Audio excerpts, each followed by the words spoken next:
Hi students, hope you have listened to the previous lecture on Michel Foucault, his life a little bit and his works, his major works, and what was his point of view while writing many of the works on the punishment, crime and punishment, madness, and other concepts as such. So today let us start his essay, What is an Author? Actually, what is an author is like a reply to the essay of Roland Barthes, that is the death of the author. So, is it enough to declare the death of the author, and if a proper explanation is not going to give, what happens or what fills the vacuum that is left over by the death of the author? So, though the concept of author is required to be analyzed, and Foucault feels that instead of declaring the a radical death of the author, we have to deconstruct and to we have to understand what an author is actually, how the construction has developed, and how we have to deconstruct it. So let us see how Foucault presents this his views on what is an author in this. Let me share the screen. The text I have already, this is not here. The text I have already sent you. So you can open the text when you listen to this lecture, so that you will be able to follow what is an author, and what are Michel Foucault's ideas. So let us see the first paragraph.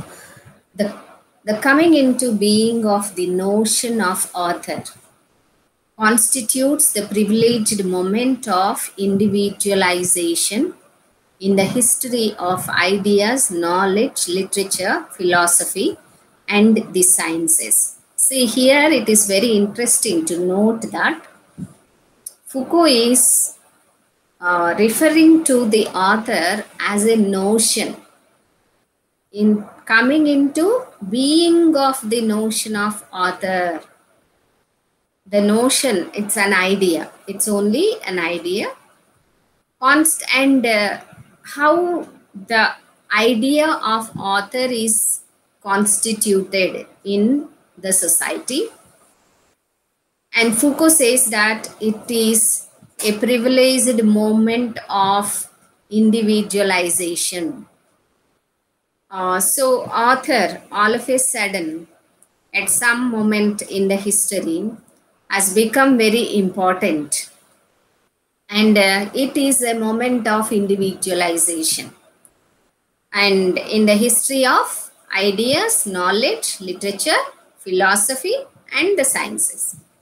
And at some point of time, which is a moment of individualization, the notion of the author was constituted, and it was deeply rooted into the social discourse, or literary discourse, or philosophical discourses also. So it is a very privileged movement according to Foucault. So the one important thing that we have to understand here is that the author is only a construction.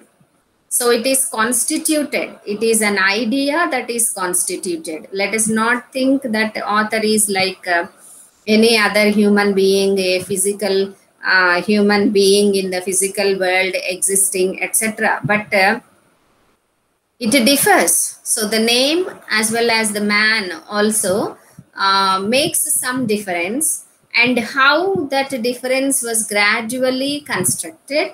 And Foucault is referring to a certain kind of moment of individualization. And after that, gradually, it came to be deeply rooted in our culture.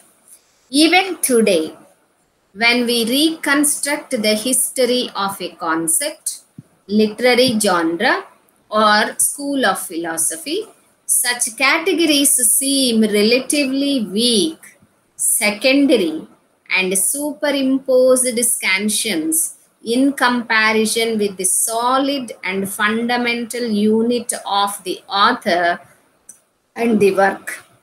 See how the author emanated and how it is deeply fixed into our culture. It is very solid and fundamental.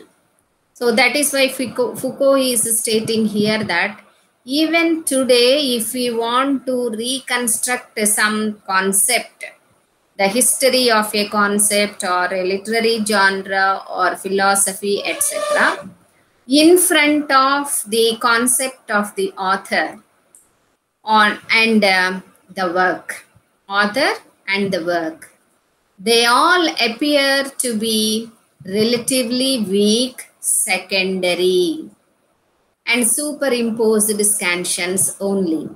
So that means taking over the concepts, genres, or branches of knowledge, the concept of author and the work has become a very solid and fundamental units in the history of a society. So what he is going to state in this essay here, actually in the second paragraph. So the first paragraph is to say, in a few lines we can see how Foucault has established the already constructed solid fundamental state of the concept of author, which of course has made other concepts very weak. So this construction is very strong. And of course, we have to examine its evolution. So naturally, yesterday we have seen with reference to many of the Foucault's works that he was actually and all or many of his works, he follows a kind of historical analysis. So here he says whatever it is in the second paragraph, he is saying that I am not going to offer here a socio-historical analysis of the author's persona. So I am not going to give you a socio-historical analysis of the persona, author's persona. Certainly, it would be worth examining how the author became individualized in a culture like ours.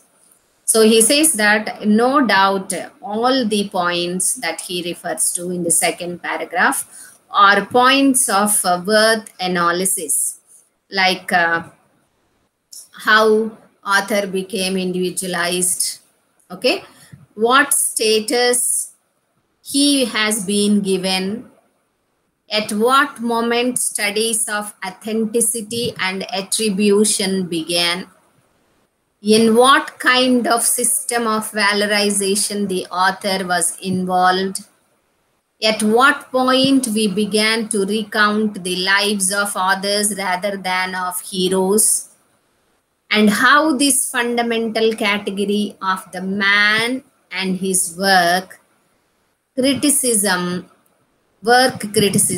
began.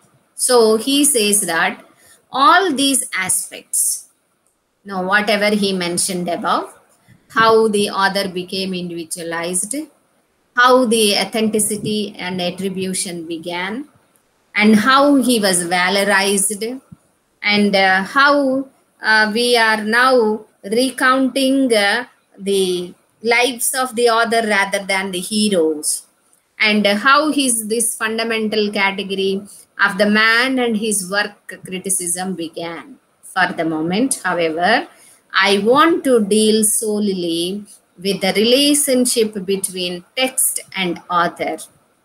So these are the above mentioned aspects are of course very important, and they are worth examining for according to Foucault. But he says in this essay, for the moment, I want to deal only with the relationship between text and author.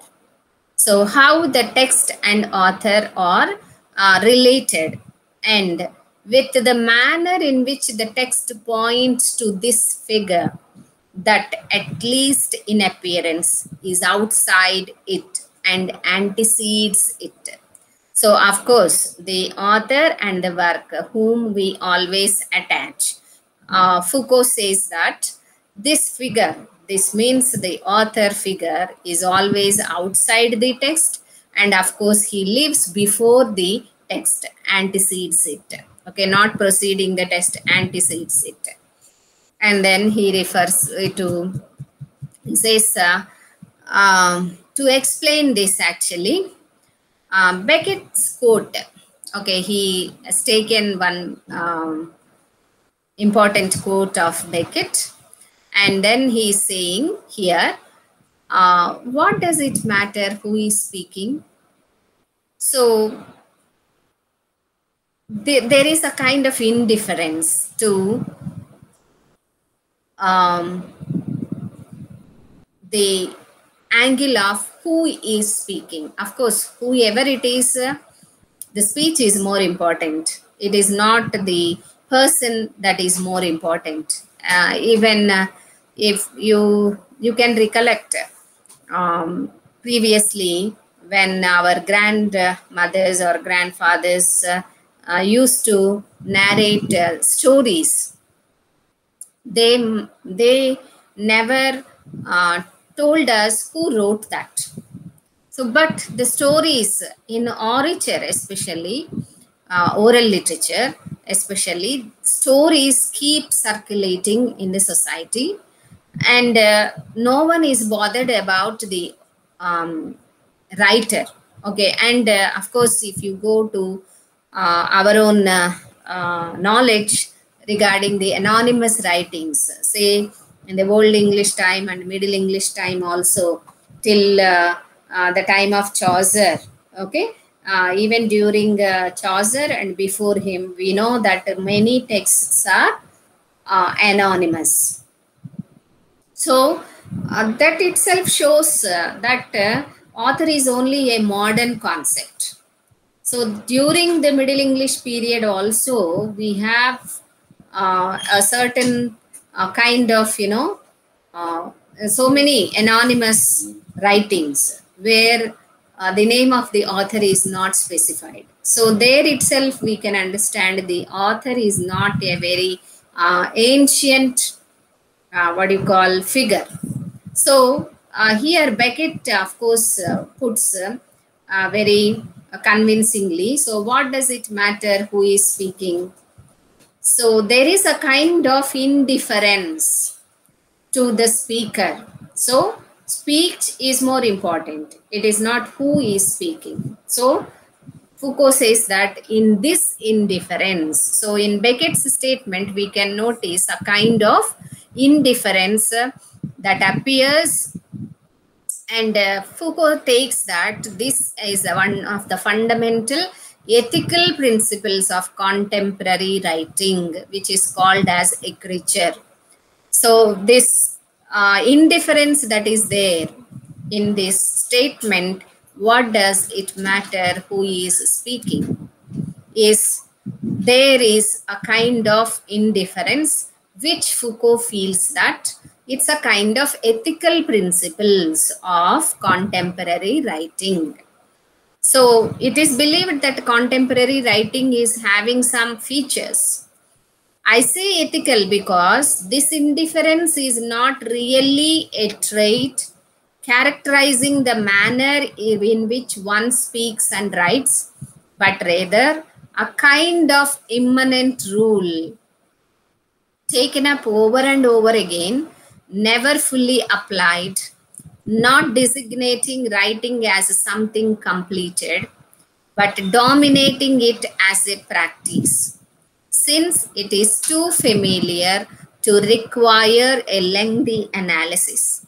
So he says the nature of the contemporary writing is something which, of course, is presenting a kind of practice which never focuses on the writer, and writing is never completed.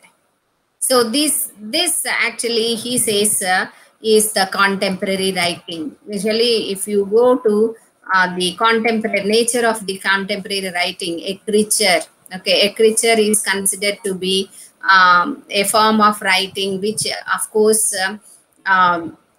gives us the space to escape, and of course, it is never completed. It is designating writing as something completed, but dominating it as a practice. And since it is too familiar, and he says that the principles of contemporary writing are very familiar to us, yet he is trying to present us two major themes to understand the feature of the contemporary writing. First of all, we can say that today's writing has freed itself from the dimensions of expression. So nowadays, writing is believed to be freeing us of the dimensions of expression, referring only to itself, but without being restricted to the confines of its interiority. Writing is identified with its own unfolded exteriority. So this is actually what we can find in the new criticism, and also structuralism, post-structuralism also. So here we know that writing has freed itself from the dimensions of expression, because we think that it is not expressing, writing is not expressing, means there is no limit. It is not only referring to itself also, and writing is identified with its own unfolded exteriority.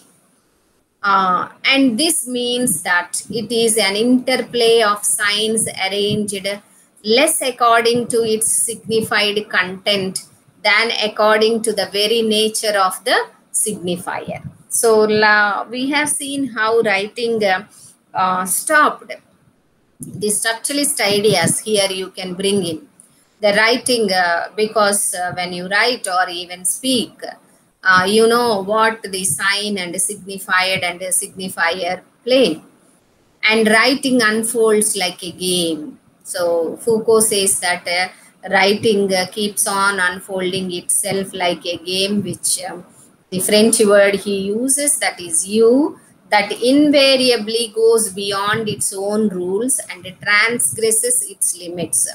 So here what you have to do is you have to recollect the structuralist and post-structuralist ideas regarding language. As we have already seen Derrida's essay, where we have seen that language, what are the characteristics of language that Derrida feels, and how the language of human sciences or the discourse of human sciences actually. So he says language is not being centralized or having a single meaning, but naturally language is having no limit, and there is a kind of play always according to Derrida. And in a way, in Foucault, as I have already told you in the introduction itself, that he is a structuralist as well as post-structuralist critic. And so he is explaining the nature of the contemporary writing, which of course is not fixed to one kind of what you call expression. Rather, it is, it goes beyond its own rules and it transgresses its limits. So once written, the word has no limit. Once written or even spoken, actually, this valorization of speech against writing is what the post-structuralists did not accept that we have discussed regarding Derrida. And Derrida says that even in speech also, we have is the scope of not limiting the meaning on writing also, in writing also. So speech is valorized by structuralists, and post-structuralists did not believe that, and they stated that writing also, of course, can be can act like the speech only. So though he did not advocate for rearranging the binary of speech and writing, speaking and writing, he says that we have to understand that both concepts can be valorized or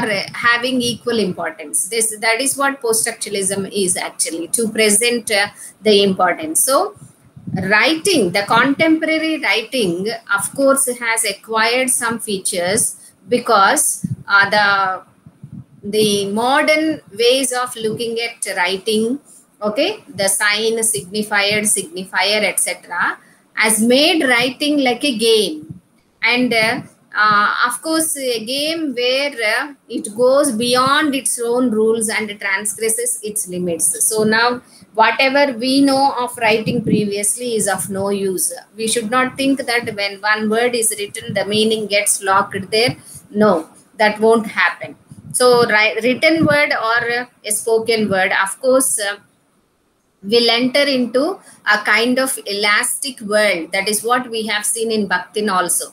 Bakhtin says that when a word is uttered, the word enters into a kind of elastic atmosphere where it meets many things, where the meaning of the word gets changed or motivated or influenced, and of course there is no limit. And even Derrida's ideas also we have seen. So all these we can take, and that is what Foucault is here also is mentioning, that writing unfolds like a game. So if you read, you may understand in one way. If I read, I may understand it one way, and there is no end for the meaning. That is why he says it transgresses its own rules and limits. In writing, the point is not to manifest or exalt the act of writing, nor is it to pin a subject within language. It is rather a question of creating a space into which the writing subject constantly disappears. So when writing is written, so he says that, Foucault is saying that it is not to exalt the act of writing, nor even to pin a subject within language. So nowadays, writing is being done not for exalting the act of writing, nor even to pin a subject within language, but it is creating a space into which the writing subject, that means what? The author, constantly disappears. So the writing subject, of course, will disappear into the space that is created by writing. And the second theme, writing's relationship with death. So the first thing he wanted to say is that writing, of course, is having this fundamental feature. So this is all the contemporary feature of the writing, that is écriture, which is termed as écriture, is having a unique feature of creating a space for the writer, that is the writing subject, into where the writer or the writing subject keeps disappearing into. So we have to see the dynamic nature of writing here. So this is one thing, and that is why, of course, he says we have to take the statement, what matters who is writing or who is speaking even. So according to that statement, we can now say what matters who is writing. So writing stopped expressing itself. So there is no, writing is freed from the dimension of expression. So there is no limit for the meanings, etc. So we have to consider when understanding the construction of the author figure, we have to keep this in mind, the contemporary nature of the writing. And the second theme he says is writing has relationship with death is even more familiar. This also is very familiar because this links upwards and an old tradition exemplified by the Greek epic, which was intended to perpetuate the immortality of the hero.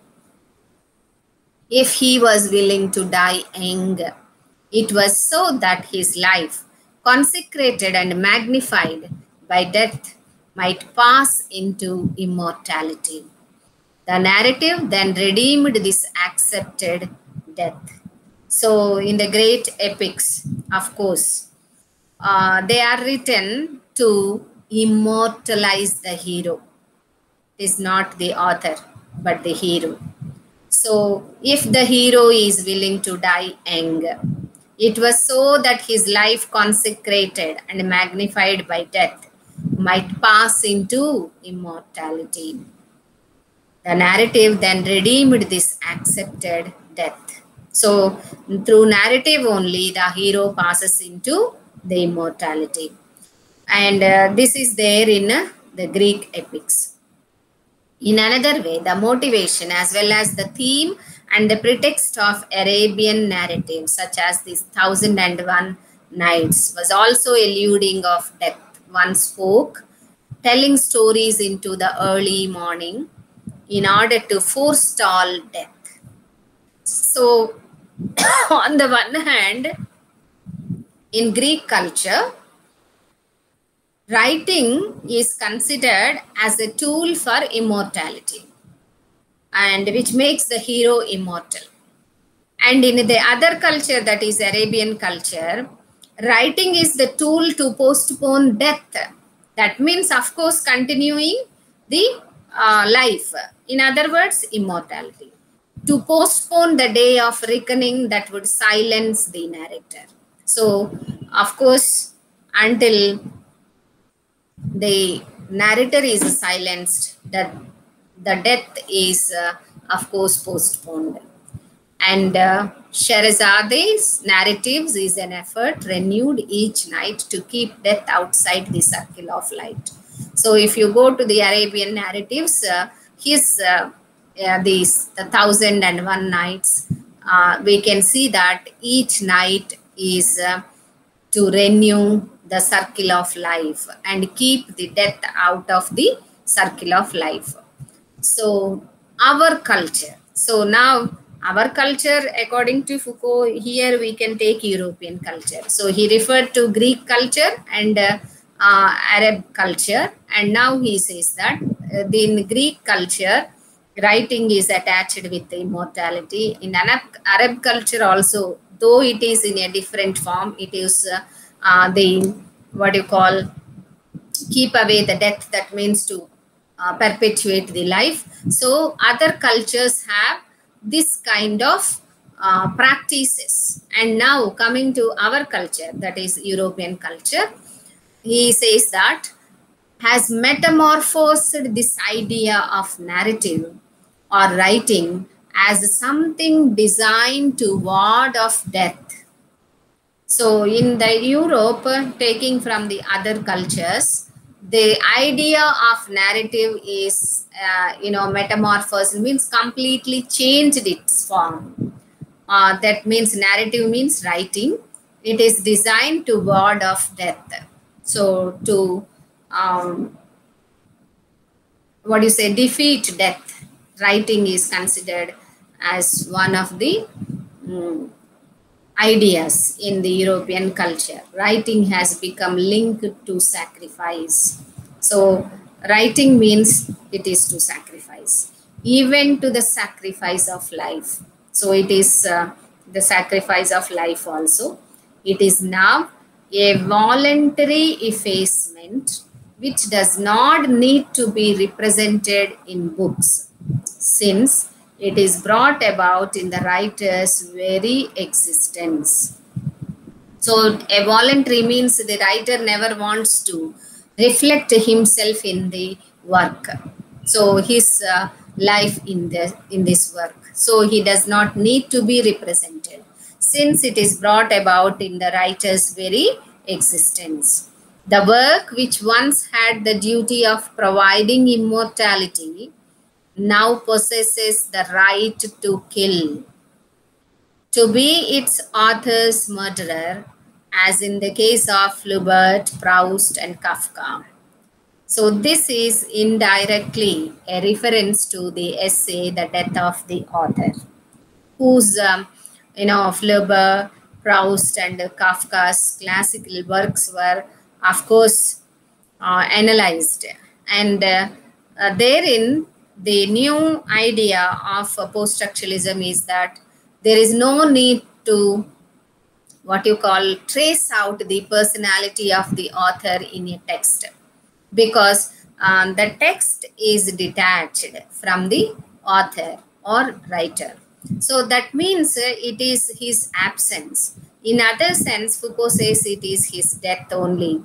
So that is not all. However, this relationship between writing and death is also manifested in the effacement of the writing subject's individual characteristics. So not only it is equal to death, but also this is removing the individual characteristics. The writing subject here means the author only, using all the contrivances that he sets up between himself and what he writes.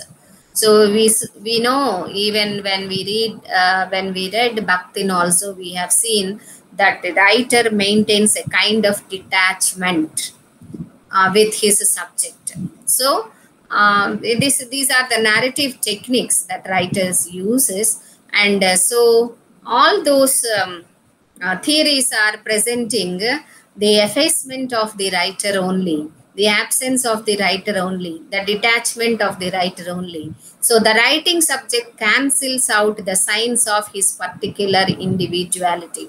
So we may not be tracing out any individual emotions or individual feelings from the text, because previously it was believed that the author's intention is very important, but the development of the structuralist as well as post-structuralist critical theories, what we are going to see is a disconnection of the text from the author. So the authorial intention is considered to be detrimental for the what you call discursive nature of the book, so or the text. So as a result, what is needed is only to keep away the author. The mark of the writer is reduced to nothing more than the singularity of his absence.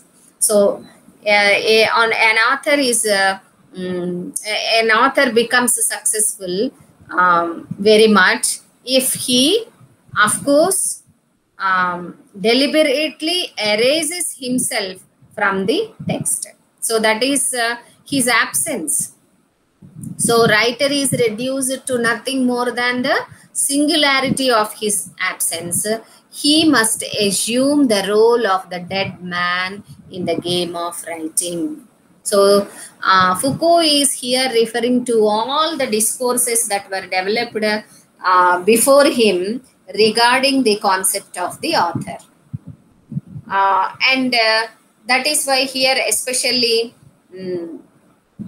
Roland Barthes' The Death of the Author is there in his mind perhaps. And of course, Barthes is also a very influential figure in the shaping of the post-structuralist ideas. And then he tried to develop a kind of analysis, and how he tried to show how some books, like Flaubert or Proust or Kafka, are very discursive when we remove them from the author. When the author is erased, of course, the text becomes discursive. So here Foucault is trying to explain us that in the European culture, unlike the Greek and the Arabic cultures, where writing has become a source of immortality. So immortality of the author, and not author but the hero. So there, of course, author is absent only. And if it is in Arabic, the of course it is to stop the death. So there, those two are perhaps taken, and then here in the European culture, the deconstruction of the author figure has started, say, from the early 20th centuries itself. When these roots of these, this deconstruction we can see in the new criticism practices of analyzing the text without the name of the author, and also the practical criticism in England and as well as USA. So there, of course, you can see since the beginning of the 20th century, there is a gradual deconstruction of the author, which led to the declaration of the death of the author, a rebellious and a highly polemical declaration of the death of the author by Roland Barthes. So this is what is summed up in this paragraph. So Foucault says that now writing is no more expressing the author.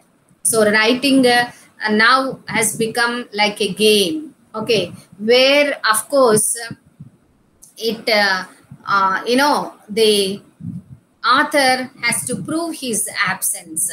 He must assume the role of the dead man in the game of writing. This line is very important. You can have the crux of whole paragraph here, wherein you can understand what Foucault is speaking about. So here, deliberately, the author is being deconstructed in our culture, in the European culture. But here in the following paragraph, he tries to bring out whether it is 100% a 20th century evolution, or are there any such ideas even before that, etc. We have to see. So I will continue the explanation in the next class. Hope you will listen, and when you listen, you please keep open this text and try to listen. Okay.